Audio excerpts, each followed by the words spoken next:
ऊपर वाले की लाठी में आवाज़ नहीं होती। एक साधु वर्षा के जल में प्रेम और मस्ती से भरा चला जा रहा था कि इस साधु ने एक मिठाई की दुकान को देखा जहाँ एक कढ़ाई में गर्म दूध उबला जा रहा था, तो मौसम के हिसाब से दूसरी कढ़ाई में गर्मा गर्म जलेबियाँ तैयार हो रही थीं। साधु कुछ क्षणों के लिए वहाँ रुक गया। शायद भूख का एहसास हो रहा था या मौसम का असर था। साधु हलवाई की भट्टी को बड़े गौर से देखने लगा। साधु कुछ खाना चाहता था, लेकिन साधु की जेब ही नहीं थी, तो पैसे भला कहाँ से होते। साधु कुछ पल भट्टी में हाथ सेकने के बाद चला ही जाना चाहता था कि नेक दिल हलवाई से रहा न गया और एक प्याला गर्म दूध और कुछ जलेबियाँ साधु को दे दी। मलंग ने गर्म जलेबियाँ गर्म दूध के साथ खाई और फिर हाथों को ऊपर की ओर उठाकर हलवाई के लिए प्रार्थना की, फिर आगे चल दिया। साधु बाबा का पेट भर चुका था। दुनिया के दुखों से बेपरवाह वे फिर एक नए जोश से बारिश के गंदले पानी के छींटे उड़ाता चला जा रहा था। वह इस बात से बेखबर था कि एक युवा नवविवाहिता जोड़ा भी वर्षा के जल से बचता बचाता उसके पीछे चले आ रहे हैं। एक बार इस मस्त साधु ने बारिश के गंदले पानी में जोर से लात मारी। बारिश का पानी उड़ता हुआ सीधा पीछे आने वाली युवती के कपड़ों को भिगो गया। उस औरत के कीमती कपड़े कीचड़ से लथपथ हो गए।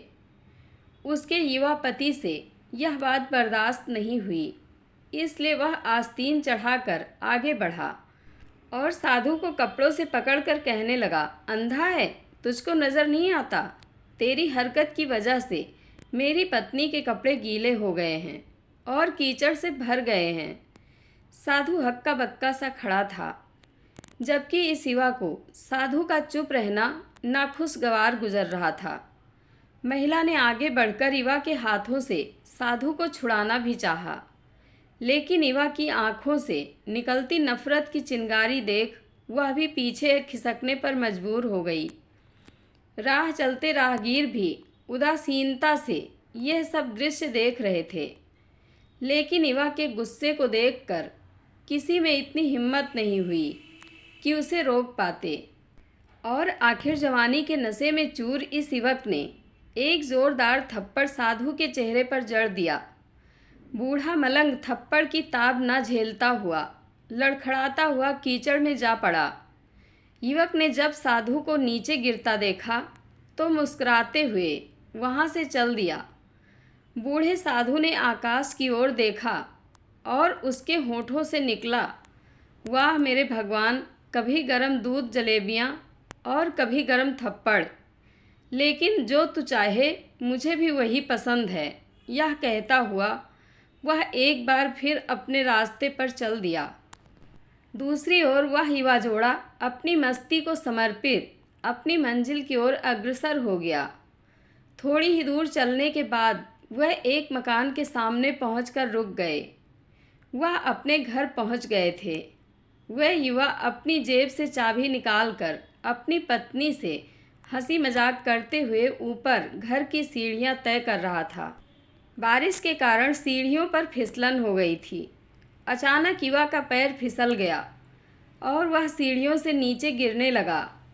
महिला ने बहुत जोर से शोर मचाकर लोगों का ध्यान अपने पति की ओर आकर्षित करने लगी, जिसकी वजह से काफ़ी लोग तुरंत सहायता के लिए युवा की ओर लपके, लेकिन देर हो चुकी थी। युवक का सिर फट गया था और कुछ ही देर में ज़्यादा खून बह जाने के कारण इस नौजवान युवक की मौत हो चुकी थी। कुछ लोगों ने दूर से आते साधु बाबा को देखा तो आपस में कानाफूसी होने लगी कि निश्चित रूप से इस साधु बाबा ने थप्पड़ खाकर युवा को श्राप दिया है, अन्यथा ऐसे नौजवान युवक का केवल सीढ़ियों से गिरकर मर जाना बड़े अचंभे की बात लगती है। कुछ मनचले युवकों ने यह बात सुनकर साधु बाबा को घेर लिया।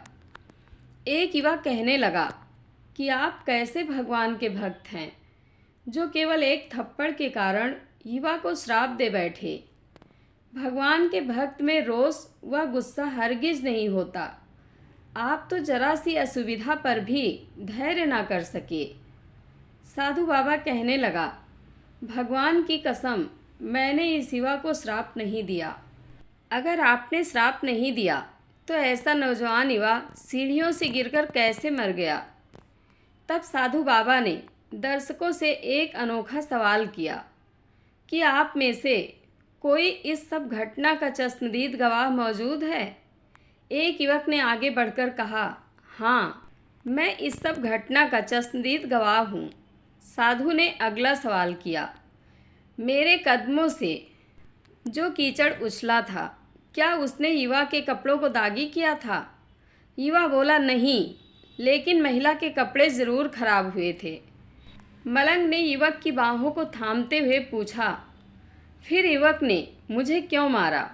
युवा कहने लगा, क्योंकि वह युवा इस महिला का प्रेमी था और यह बर्दाश्त नहीं कर सका कि कोई उसके प्रेमी के कपड़ों को गंदा करे, इसलिए उस युवक ने आपको मारा। युवा की बात सुनकर साधु बाबा ने एक जोरदार ठहाका बुलंद किया और यह कहता हुआ वहाँ से विदा हो गया। तो भगवान की कसम, मैंने श्राप कभी किसी को नहीं दिया, लेकिन कोई है जो मुझसे प्रेम रखता है।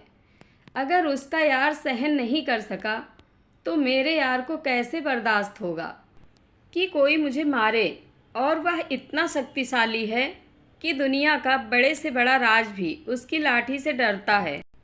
उस परमात्मा की लाठी दिखाई नहीं देती और आवाज़ भी नहीं करती, लेकिन पड़ती है तो बहुत दर्द देती है। हमारे कर्म ही हमें उसकी लाठी से बचाते हैं। बस कर्म अच्छे होने चाहिए।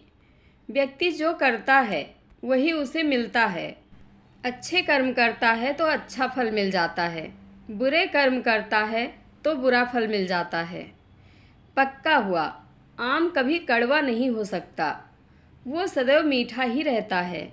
अच्छे कर्म दूसरों के लिए किए गए अच्छे कर्मों का परिणाम होते हैं, जबकि बुरे कर्म दूसरों को जानबूझकर पहुंचाए गए नुकसान का परिणाम होते हैं। अगर आपके कर्मों में स्थायी दर्द और पीड़ा होती है तो उन्हें नकारात्मक, अपवित्र या विनाशकारी माना जाता है। अगर आपके कर्मों से खुशी मिलती है तो उन्हें रचनात्मक, सकारात्मक और पुण्य माना जाता है। कौन सा कर्म श्रेष्ठ है? जिस कर्म से यश और तेज की प्राप्ति हो वही कर्म श्रेष्ठ है। जिस कर्म से धर्म की रक्षा और आत्मोत्थान को गति मिले वही कर्म श्रेष्ठ है। जय श्री राम। आप लोगों को कथा कैसी लगती है कमेंट बॉक्स में अपनी राय अवश्य दें। धन्यवाद।